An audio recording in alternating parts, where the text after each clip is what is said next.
Hey, welcome to Code Space. Didn't expect me, did you? So I just wanted to tell about a small change that's happened. The codespace.site domain is now shifted to codewiz.in. We wanted to do away with a .site that's a bit too expensive, and we've shifted to a .in. We didn't get codespace.in, so we are codewiz.in now. All the code will be available there, but the YouTube links will be updated soon. And this week it's back to RK, who's teaching us about a ripple effect.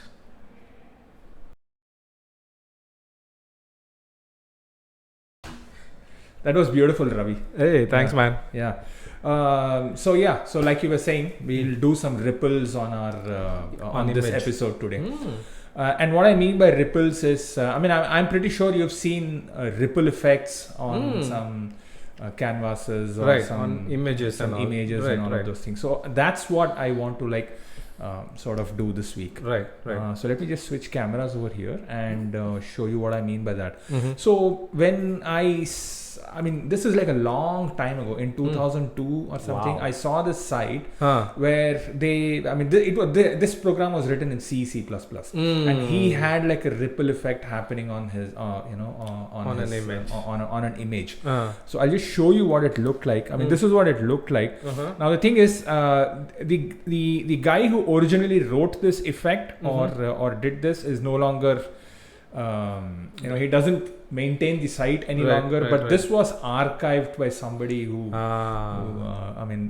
because it was such a beautiful effect. So Right, I'm not right. sure if you are able to see this, Right. but there are some waves and some ripples and all of those things happening. Alright? So that's what we want to sort of achieve today. Right. Do some ripple effects and Wow. and Okay. see how it goes. All right. He talks about DOS/4GW. That's how old that. That's site how is. old this is. Correct. Wow. Right. Yeah. Good eye that you noticed. DOS. Yeah. Wow. We no longer use these kind of. Yeah. What is that? This was like before even graphic cards existed. Correct. and all those things. Yeah. So you had Wow. to. So whenever you programmed in C, you had to change the mode of the, Uh-huh, the monitor. uh-huh. I still remember. Yeah. You had Yeah, to change yeah. the mode, and Yeah. then it would like flash over. Right. And do weird stuff Yeah. before it went into graphics mode. And Totally. Yeah, I remember that now. you remember that, Yeah, right? yeah, All yeah, right. yeah. So anyways, he does discuss about this 2D thing, and he gives us The the algo. way this happens. Right. All right. So what I've done is I've put it into this nice presentation, Ah. and this is like the crux of the algorithm that allows us to do that. Right. All right. And I know that this is just an algorithm, but that's fine because in the next slide I sort of have a mathematical representation of what happens. Wow. All right. Okay. So let's just look at this. Mm-hmm. So you take an image and you basically divide it into pixels. Yeah, right. All right. And you create two buffers. You create a current buffer and then you create a previous buffer. Right. And you keep swapping between these two buffers. Every frame you keep swapping between Yes, these yes. two buffers. Right.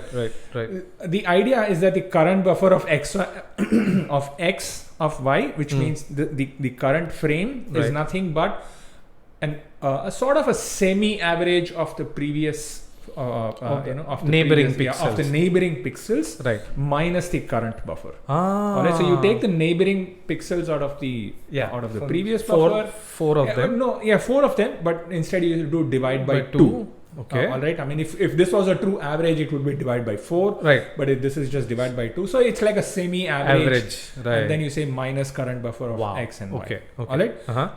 And then you create something called a shading. I'm sorry, I'm moving this instead of. All right. So you create something called a shading, and this shading is what basically determines the color of the pixel. We'll see what the shading is when we try to code it up. All right. And then each pass, you just sort of dampen the current wave. buffer. All right, you just dampen the wave. So what happens is it will give you an effect as if a drop of water falls on a drop of water falls in a pond of water or in a container of water, giving you that. So wave after some time it will die down. it will die down. So after some time it needs to die down. Right. So once this processing is over, you also need to switch the pixels between each frame. The current buffer and all. Alright. So what happens in this operation? We'll just look at it. Let's assume that we have an image which is just 5 pixels by 5 pixels. You create something called as a disturbance over here. Alright. And in this case, I mean, when you initialize this current buffer array and previous buffer array, you initialize them all to 0.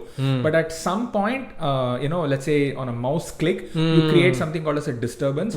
And that disturbance essentially just sets the value to an arbitrary value over here. I'm just saying 512. It can be anything you want. Right. So at 512, on the first iteration, if you apply this formula over here, these buffers would essentially start to get these values. But this one would be like minus 512. So if this was a color, can you imagine? I mean, you can imagine what happens. Imagine this in like a 3-dimension space. So at the first instance, your buffer was like, sort of outside, and then it goes inside. That's how a drop falls. If you remember, it goes, like this in, and then it goes all the way in and then all the way outside. That's how a drop essentially propagates, on right? I mean, I think, so if you look at it, I mean, I've only shown 3 iterations over here, but you can see what happens at each level of the pixels. So all of these pixels will like change value, and the end effect is that you will sort of get downs and ups and all of those things. Right. Now I have this actually coded on my own website, and I have like a representation of what happens. So I can like sort of see the values that happens to these pixels. So I have some numbers and all shown over here, and these numbers essentially represent the value of the current buffer, the previous buffer, and what should be the color at that specific place. And so this sort of looks like a wave. You're not able to see it, but if I change this option over here, you will see that this very much indeed looks like a wave. This is the exact same pixels that you are seeing over here, except that these are very small. Only at a very small scale you are able to see effects. You can see that no matter where I put it, it creates these waves. Very wave-like. Now, if I was to apply this to an image, this is what it would look like. So I could like, I've done much more over here. Where I've done mouse movements and all of those things. So time permitting, we will like sort of put our look at images this. And look at this. Right. Very cool. All right. So that's the end goal that we have here. So let's go ahead and get started with it. So the first thing that we would need is definitely these buffers. We would need these buffers. We also need this damping. Let me go back to our slides. So we would definitely need these buffers, all right? And then we would definitely need like a damping variable. And remember, when we did this, we also need this disturbance variable. So let's just create the variables for that. And before I forget, let's just look at what setup we have. So on our setup, we have like an ordinary HTML file. I have a JavaScript file which basically has this, and then I have a function called as ripples. This is where I intend to put all of the current buffer and previous buffer exchanges. But the init and everything else is like exactly standard. The same. It's just standard.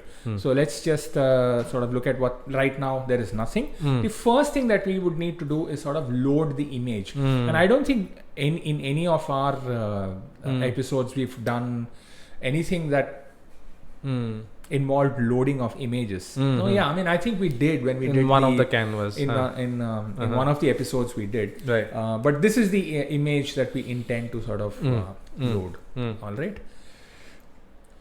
All right. Okay, so let's just begin.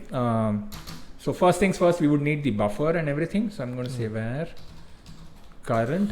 Instead of calling them current buffer and previous buffer, I'm just going to call them current and previous. That's it. All right. Because I don't want the variable names to be too big. I would also need 3 variables, which will basically act as constants. So let's just create them as constants, right? Let's say const, what was that? Damping, right? And I'll say 0.95. 95. Oh, it's became 95. Don't know what happened to 0.95. And then I would also need a disturbance. is equal to, let's say, 512. This is once again arbitrarily chosen. If somebody is like wants to use it, you want to do something else with it, you're more than welcome to do it. Right. And then what else do we need? All right, so let's just go back to the presentation over here. So over here, look at how many pixels I'm disturbing. I'm only disturbing one pixel over here, right? What do I mean by disturbing? Disturbing, it means I'm just sort of, let's assume that I'm poking my finger into it, or poking a needle into it. Right. Yeah, I mean, so basically what I want to do is say, if I'm poking either a needle or my finger into it, my finger is obviously much more fatter than a needle. So which means how many pixels am I disturbing per unit, right? I mean, if I do a plop or something, how many pixels am I disturbing? That's what I want to define. So I'll say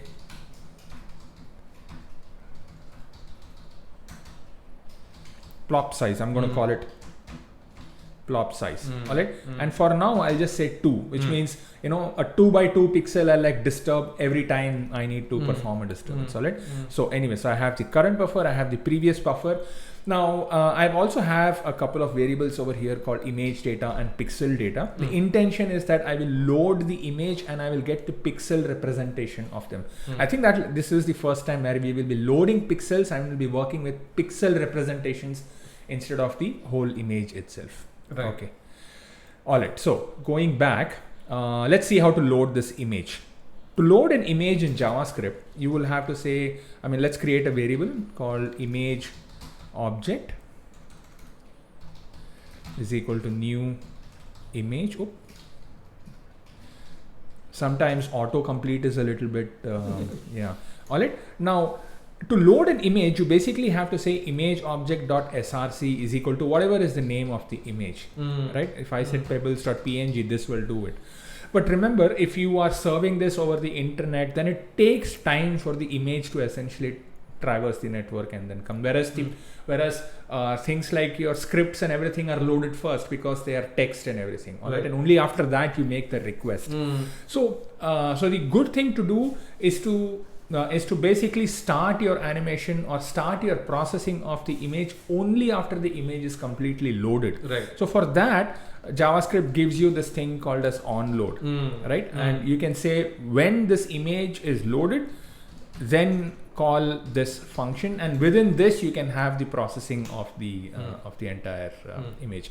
So you can say image object.onload, and over here the intention is that I will sort of get the pixel data of the image. Right. Now to do that, the only way I can get pixel data out of an image, let's just look at the cheat sheet. You will see that there are two functions over here. Let me just zoom this up. There is a function here called get image data, and then let's also remember that there is a function called put image data. So get image data of the context will, I can say, from this position to this position on the of the canvas, get me the image data. This will give you something called as an image data object, of which there is something called as a pixel data, and that pixel data is the one that will have all of the information. All right.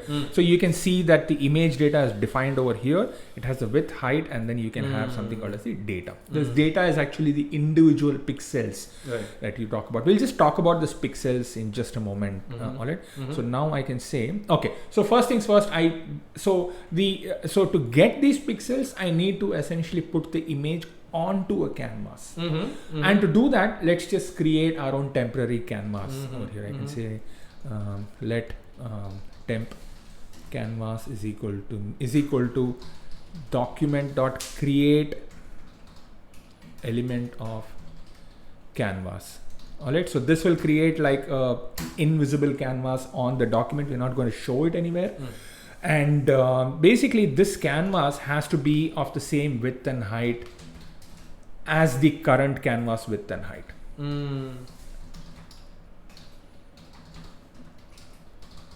So I have this, right? And just like how you get the context 2D of the current existing canvas, I can say let temp context is equal to canvas element, not canvas element, and say temp canvas.getContext 2D, and I can say temp context.drawImage. So on this context, I'm going to draw our image object at position 0, 0. All right, so far so good.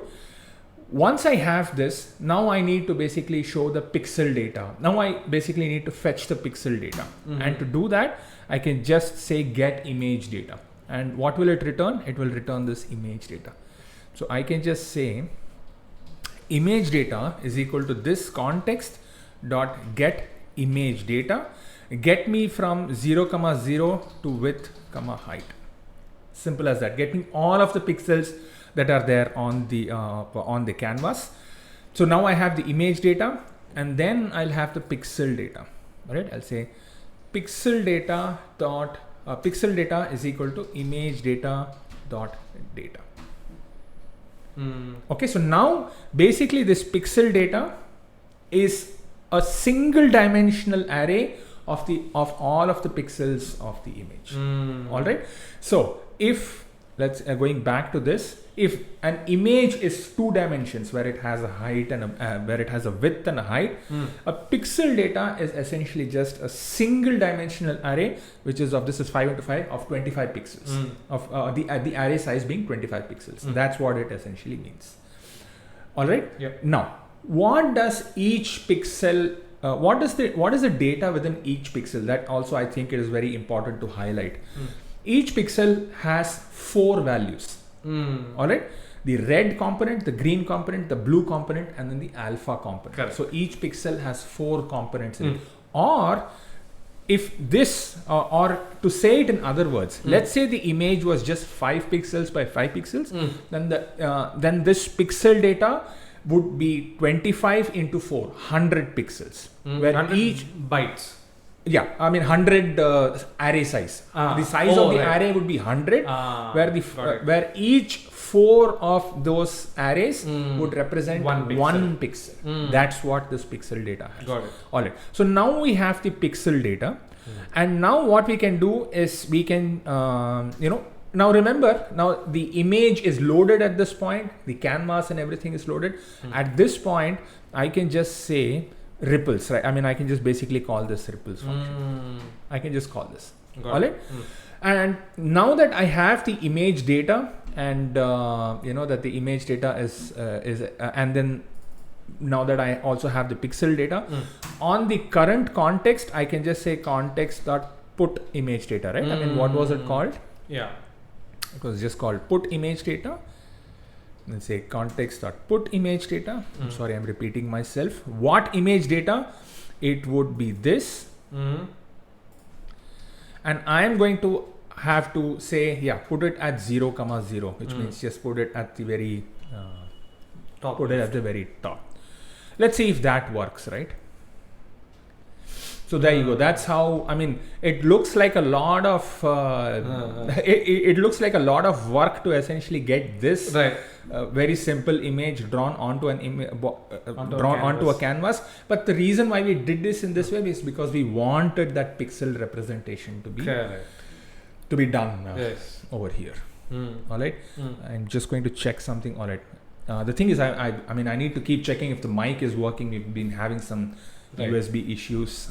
So so there's definitely some editing and everything involved with this one. All right, that being done, let's now initialize the current and the previous buffers. All right.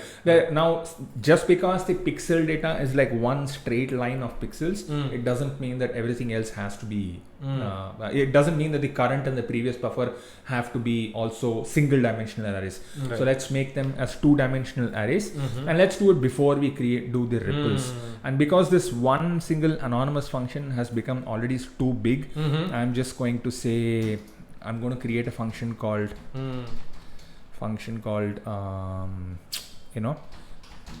load pixels, which is responsible for essentially doing this.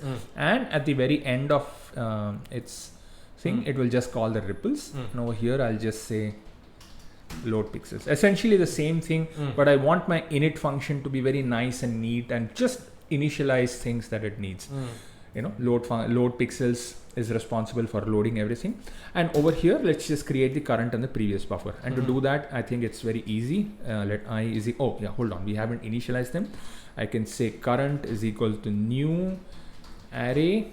It's a new array, so is the previous. I hate it that current and previous don't have the same spelling length.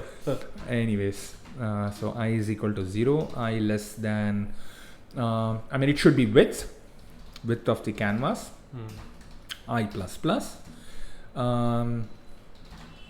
current of I is equal to new array. Basically this is a two-dimensional array. It's the same thing with previous of I is also a new array. And I can say for let j is equal to 0, j less than height, j plus plus.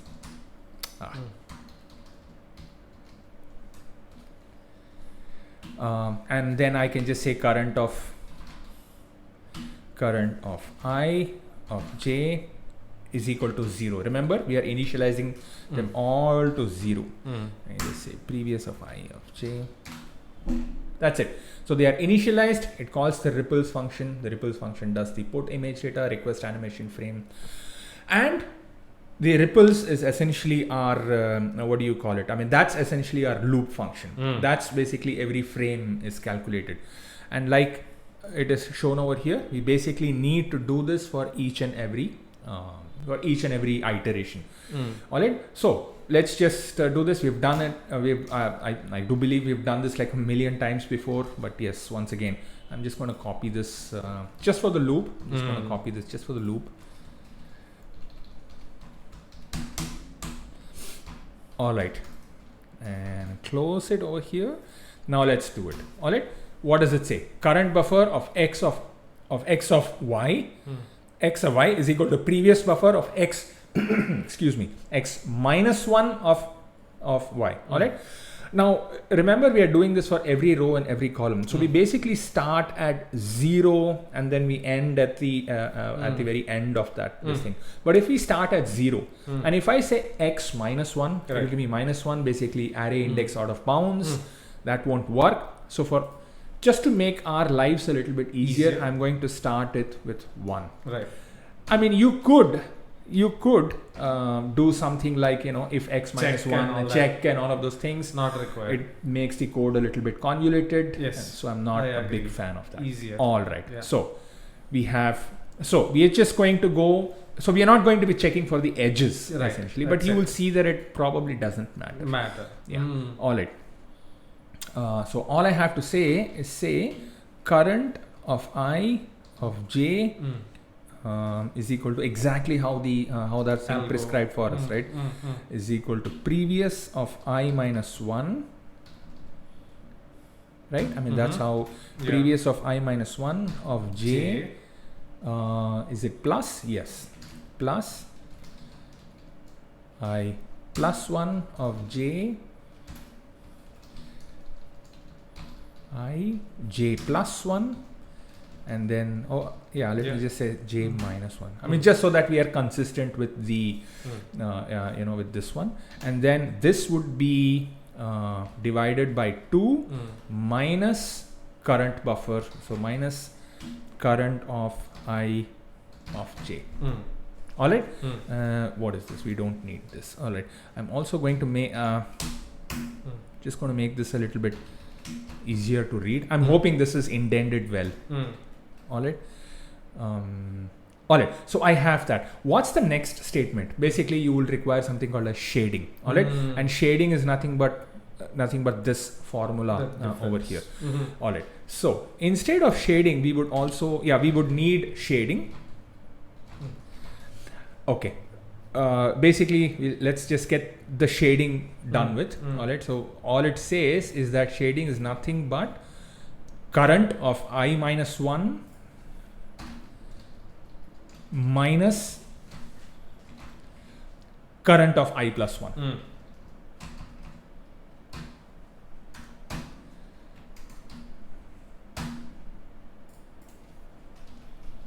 Okay. Yeah. All good? All Yeah. good? All right. Okay. What shading? We are not going to be doing anything with the shading over here, because remember, we are not manipulating the colors of the image. Because if you look at the algorithm that was given on the side, it says pixel colors is equal to whatever shading that you want. We are not going to be doing that. We are going to be manipulating the pixels on the image itself. I mean the image itself. So let's just so what you need, so if you remember, okay, if you put a drop of let's say a stone onto a lake, then refraction happens. Remember, something that was there at, let's say, I mean, if I was to like put a drop over here, then something that was over here will appear over here. Remember that? So that refraction and all of those things happen. Basically, something that was at one location appears at another location, and so on and so forth, until the entire thing dampens down. Right? So we are not going to be manipulating the colors of the image, we are going to be manipulating the image itself. Therefore, I need to say, so what we are doing with this entire displacement map, so this current and this previous in effect becomes a displacement map. So we are going to be saying that on this position on on the image, show me a pixel from another location. What is that other location? That will be determined by the shading or the offset. All right. So let's just call something. Let's just create something called as X offset. And I'm going to say X offset is essentially this, and Y offset is also I mean the same thing but on the Y direction. So I will let this remain as this thing, and this is J minus 1 and J plus 1, and I'm going to remove this also. So this is an offset in the X direction as well as the Y direction. The shading is essentially just X offset because they are the same. I'm just going to let it remain like that. All right. Now once I have done that, I also need to sort of dampen the X offset and the Y offset. All right, I'm just going to dampen them by half, or I'm going to reduce them by half. An easy way to do it is just say divide equal to 2, which means basically divide by 2. I know for a fact that division used to be a very expensive process, at least as far as those DOS days were concerned. And a more efficient way of doing it is just to say right shift is equal to 2. So I'm just going to say X offset and Y offset, just right set it by 2. All right. I'm also going to create, so now I have the offset. Now once I have the offset, I need to say, okay, this is where you need to get the pixels from. All right. So I need new pixel locations. All right. So let's just create two variables over here called new pixel X is equal to this current I plus X offset. All right. The same thing goes for the Y as well. So the new pixel Y is nothing but the J plus Y offset. All right. So basically I'm going to be manipulating this pixel data, which is nothing but a single line of entire pixels. And so I'm going to say for the current pixel, where do I need to get the new value from? That's what this new pixel is all about. All right. So now that I have that, now remember, it is possible that there could be out of bounds check that is happening. So I need to actually check for out of bounds. So I'm going to say new pixel, is equal to new pixel is less than, if it is less than 0, then just leave it at 0 or just put. All right. So this is checking on the left hand side, and also I'll have to check on the right hand side. If it goes beyond this thing. So beyond the width. So if it is so if it is greater than let's say the width, then width minus 1, then make it width minus 1, or else just leave it at this one. The exact same thing happens to the Y variable also. If this is less than 0, then leave it at 0. If this is greater than height minus 1, then leave it at height minus 1, or else just leave it as it is. Alright, so now I have the new pixels, and now this is where I will start to sort of assign those pixel values. Before we assign those pixel values, we need to essentially, okay, now remember that our pixels in an array, I mean pixels in an image, we are used to seeing them in X and Y. But remember, when we get that image data, it's a single line of pixel. So what would this be? So what number would this be? This would be 5 into 5. No, it would be whatever position this is in plus Y into the canvas width, or whatever the width of this one. So it would make this, I think, 25, because this is X. At X location, this is at 5 plus whatever height you have into width. So this would be 5 plus 5 into 5, or would it be 30? No, it would be 25. Yes, I mean, yeah, this would be at position 25. Or is it starting from 0? It's starting from 0. I mean, it is starting from 0, but let's assume that it starts from 1. What would this be, right? So this is 1, 2, okay, so this is 10, 11, 12, 13. Would this be 13? Yes. So this would, okay, what is it on the, so this is what, 0, 1, 2, no, this is 1, 2, yeah, 2, 3, yeah, so this would be 3 plus 3 into the width of the canvas, 5. 3 into 3 plus 5. Okay. Yeah. Would be 16. No. No, it's so height. So we are mapping the 3. So if you are assuming it's 3, 3. Yeah. Then it's, so it's 1 to 5, 6, 7, 8, 9, 10, 11, 12, 13. Right. Yeah, it should, yeah. So let's keep 0, 0, right? Yeah, okay. All right. Yeah. If that would be 2, 2. So it would be 2 into 5 into 2 into 5, which is 12, which is correct. 2 plus 2 into 5. Yeah, 2 plus 2 into 5, correct. which is yes. 12. Yes. All right, so that's what we'll need to do. So our old pixel, for example, I mean, I'm going to call it the current pixel. All right, so I'm just going to say current pixel would be I plus j into width. Okay, so that is I into j plus width, and the new pixel would be this new x. Right, yeah, right, it would right. be this one plus this into width. That's what that's how it would be. Now all I have to do is sort of assign the values from this to that, and then be done with it. All right. Now remember, each pixel is like 4 represents 4 bytes, so that would be all right. So I have the current already done.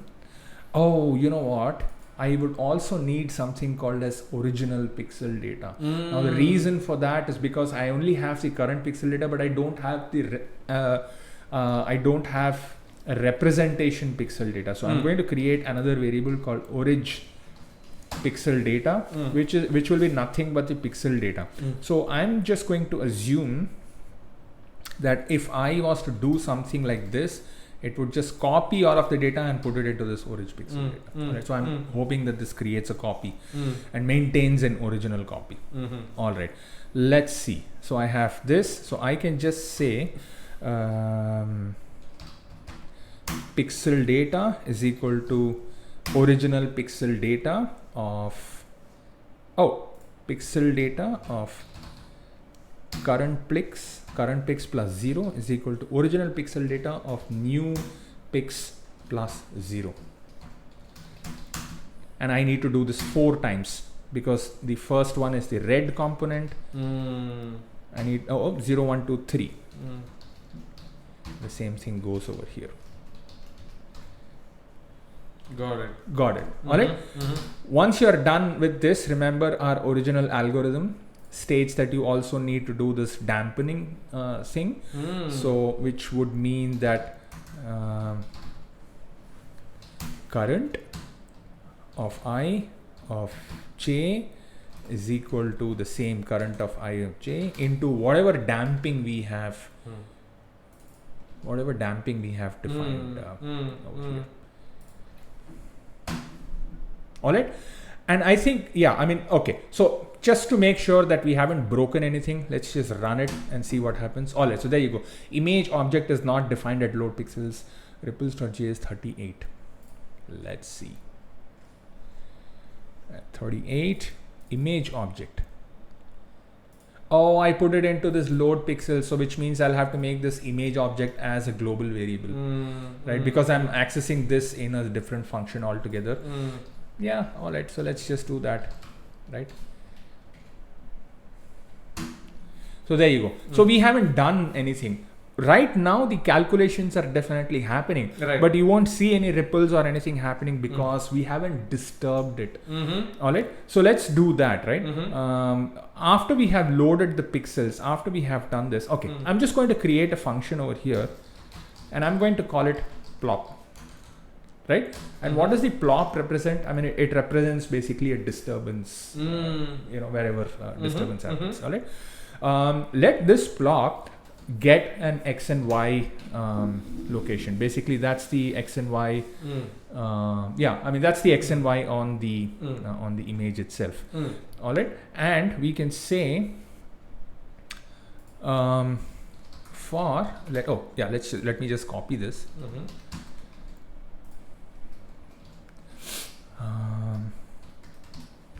Am I doing this right?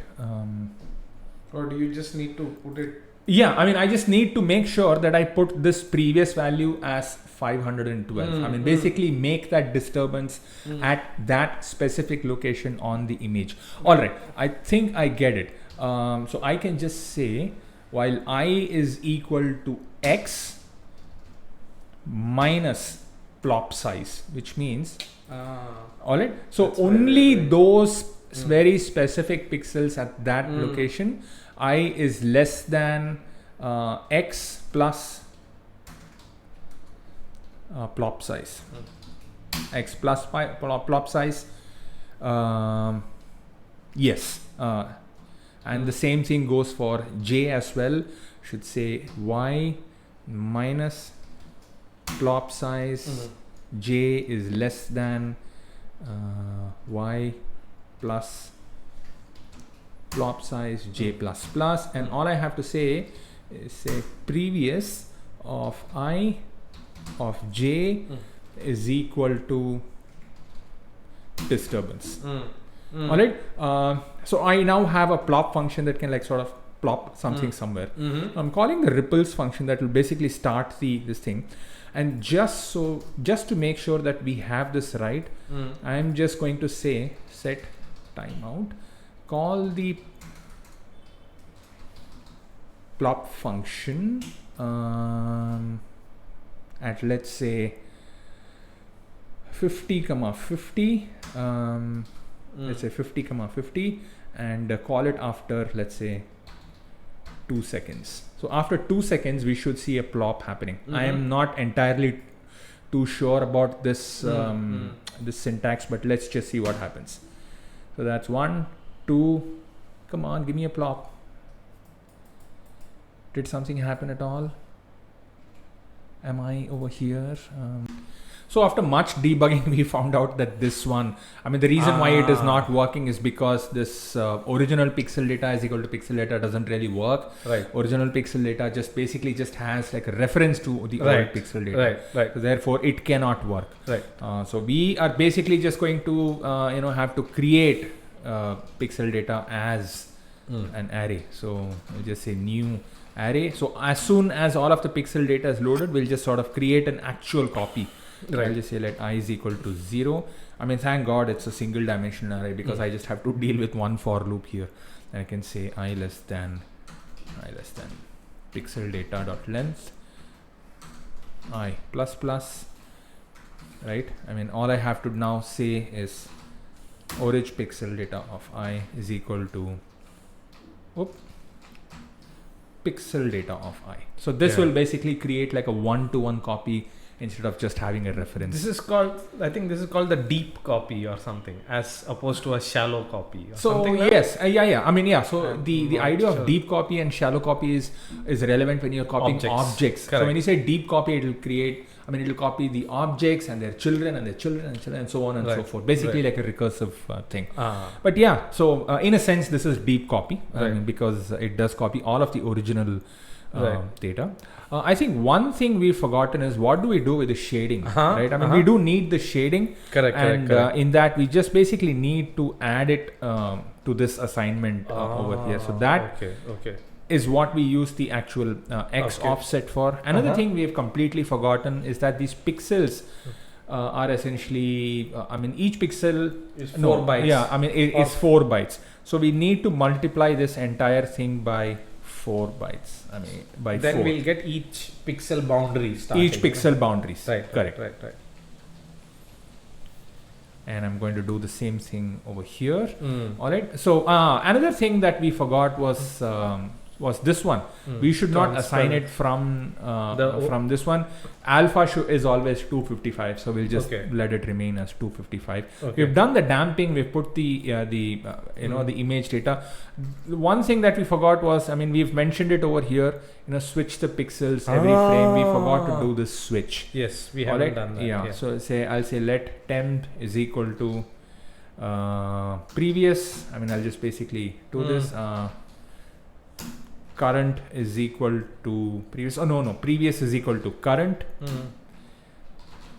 Right? I mean, basically we're switching it, and then current is equal to temp. So basically, at the end of this one, we would have the current would be the previous, and the previous would be the current. With that being done, I think we should be ready, right? So I have the plop function that does the plop. And I have a plop that happens at 100, 100. Let's see what happens. Cannot read property 1604 of ripples. So this is happening at 98. I think we forgot to check the bounds when we are doing this plop. This goes beyond the... Yeah, if it goes beyond the width and the height. So let's just do that, right? So if I is greater than... Yeah, I mean, do the disturbance only if I is greater than 0 and I is less than width, and j is greater than 0 and j is less than height. Right. So only if these 4 conditions are true, which means if if wherever you are creating that disturbance or plopping, only if it is between is valid, only then set this value to disturbance. Okay. And I mean, I don't think we need to do anything else. Let's see. All right, cannot read property 1604 of undefined. At load pixels 58. So you're not going to believe what we had done. The reason for that error was because it was like this, which means basically I was creating the locally.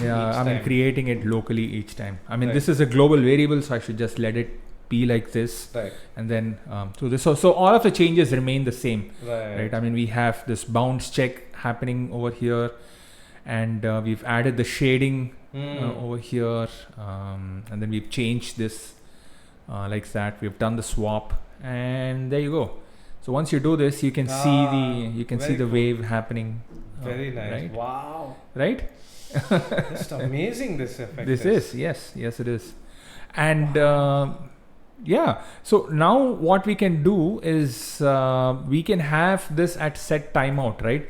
So right now I have it at set timeout. Once every 2 seconds it will do a plop at some location, but maybe I'm thinking like we can just have like a function that will be called once every once a while, that will just basically do a plop at a random location. So let's just do that, right?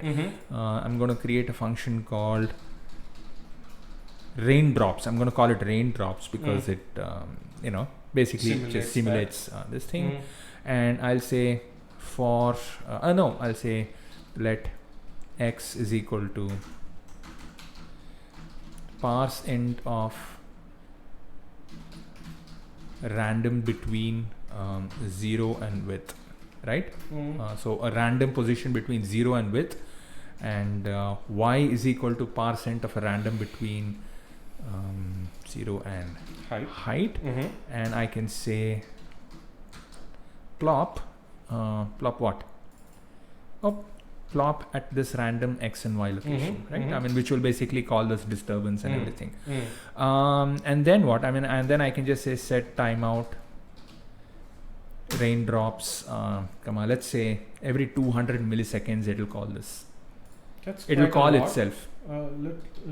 Yeah. You think it's a lot? Well, is it too fast? Too fast? Okay, I can maybe say 500 once every half a second. Yeah. It will basically call itself, and then it will just create a random drop at a random ripple location. Right. So yeah, so there you go. Wow. Yeah. Ooh, right? So it cool. will, yeah. So there are a lot of things that you can change with this, right? So for example, you can change how much disturbance it will create. Let's say this is 1024. Right, Once again, arbitrarily chosen. It's just a double value. You will see that, I mean, it will go a little bit more farther. It will look as if the plop is a little bit bigger and all of those wider things. Yeah, bigger or wider. And what if we change the damping value? Oh yeah, I mean, we can change it to, let's say, I mean, if I made it 0. I'll reduce it first just to show you what will happen. Correct. And you'll see that it sort of dies down faster. It dies down faster. Correct. All right. I'm going to increase the raindrops because once every half a second is just not doing it for me. Okay. I'll say I'll say 200. Okay. A lot of raindrops, right? Right. So there you go. So yeah, I mean, I think this is more appropriate, right? I think the damping value, what do you think? Or do you want it to be... Can we randomize the damping value? Oh, randomize it every instance? Drop, No, not randomize the damping value. Randomize the disturbance, you mean? We can even we can't randomize the damping. No, I mean each damp has to be. I mean, let the damping value be. Fixed. Let's be fixed. But I can say we can randomize the disturbance value every time. All right. So I have now. So let's say I mean, that variable will not be needed anymore. I mean, it will become irrelevant. But for the plop, I'll say also have a disturbance value, right? And I'll say this disturbance, just basically assign this disturbance. And I'll say let disturbance is equal to % of a random value between 512 and 1024, right? So it will give me a random value, and I'll pass this disturbance to the plop function, right? Let's see. So each damping would be so you can now see small drops, and you can see large drops happening. Correct. I think that way you can control it. Another thing was, we talked about this plop size. So right now it's only 2. So basically just a 2 by 2 pixel size we are like disturbing. If I made this 20, you will see that I think it'll make bigger waves, but you can see more squarish waves, bigger. Wow. Okay. Very cool. Right. So you can see what. I mean, it's no longer circular, is what I'm trying to say. Right. Yes. So let's get it back to a to a reasonable value. Let's say I make it 5, for example. 5. Yeah. 5 makes it much more circular. I mean, I think the beauty of this whole algorithm is like how it brings the pixel back to its original location and then shows it, right? I mean, So yes, very nice, very cool effect. Very correct. Nice, Yeah. And all of that just pure nice mathematics, man. Maybe we should increase the damping, or I'm just going to make it 9.5. Right? I mean, I like them a little. They do last for a lot longer. Last for a lot longer. Yeah. So that's the that's the damping effect. I mean, that's the ripples algorithm. Wow. Okay. Yeah. All right. Switching back. So that was this week's episode. I really hope you liked it. I liked it a lot. Yeah. The visual effect. The visual effect of amazing. let me just put that on the screen so that So I mean, it's nice to look at. You would learn a little bit of pixel manipulation, Right. How simple manipulations can allow you to do things like this, Right. and everything. Yeah. So that's all for this week. Do share this with your friends. To like, comment, and if you can, subscribe to our channel. It'll help us grow and possibly do more things like that. We'll meet you again next week. Next week, did we have anything in mind? Not yet. I don't know. Not yet, right? You want to do some fractals or things like that? Sure. Do some simple fractals. Mm-hmm. Let's see where we go with that. Yeah. All right. Yeah. All right. So next week possibly we'll do some fractal programming and things like that. Yep. Yep. Thank you so much. Ciao. Ciao.